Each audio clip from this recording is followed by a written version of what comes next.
Suppose someone is hired after winning a transparent contest, or even better, after being elected and has now become a mayor, councillor, or even a member of the parliament.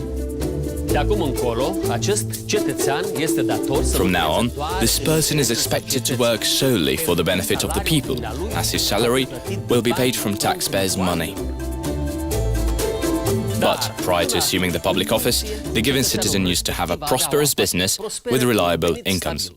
It is no secret that the salaries of public servants aren't by far the greatest, especially if compared to the usual revenue of businessmen. But if one managed to combine the public office with own business, things start running pretty smoothly. Let's say the public institution has to mend a road and the public servants company is selling the needed materials. It would be a pity not to buy those goods from his own firm. He could arrange for nice prices so that the company would come out with pretty good profits. From now on, the benefits are flowing like water in a river. Bad quality materials delivered at a higher price, money saved on construction materials, and so on and so forth. What do we end up with? An expensive road built out of low-quality materials which will soon deteriorate and require new investments. On top of that, there's a public servant increasing his income and a society of taxpayers suffering loss. Therefore, the position of public agent is incompatible with any other remunerated activities except for those that are clearly stated by the law, usually academic, scientific or artistic ones. If at the time of assuming the office, the public agent has any other commitments, contractual obligations, positions in other public or private institutions, he or she has a span of 30 days to solve these incompatibilities. And if the 30-day span is not enough, the public agent has to provide evidence of attempting to solve them in the set term.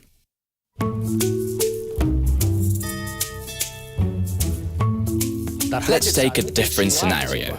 A public agent is hired in a totally honest manner, contest-based. The only thing is that a close relative already works in the same institution. His wife, a brother or the mother, it isn't his fault, is it? What could he do about it anyway? He will be his wife's boss or his mother's subordinate, that's it.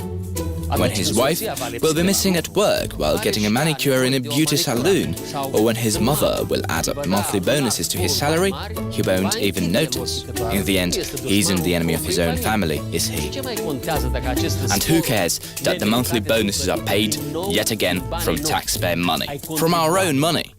Who suffers the disadvantage? Yet again, the society. This is why, once in office, the public agent is bound to observe the regime of subordination restrictions. What does it mean? If, at the time of assuming the new job, a direct relative of the public agent is already working in the same place and is going to be his superior or subordinate, the public agent must take a decision. It is either the relative who should seek transfer into a different position, or the public agent should quit. For this kind of decision, a 2-month span is available by law. The rule applies throughout the entire period of employment.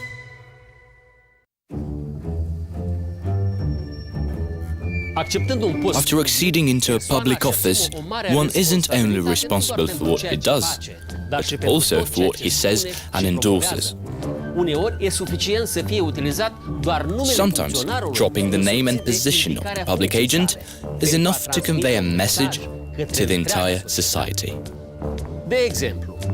For instance, the company X produces mineral water of questionable quality. The water is not selling well and the company is suffering loss.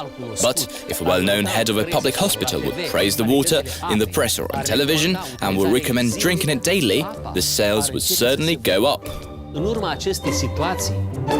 The outcome would be a company enjoying benefits while the people are consuming a bad quality product. In this case, it is society again losing overall. Namely, to avoid such happenings, the public agent is bound to observe the regime of advertisement's limitations.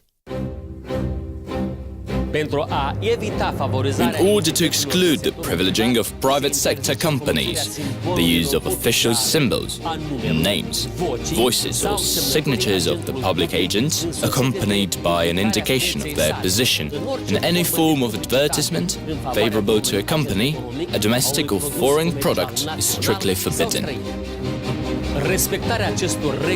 Observance of this rule secures the preeminence of the public interest over the private ones. Should the public agent disregard the rule, he will easily find himself in situations of favoritism, conflict of interest, and abuse of office. And remember, integrity is freedom.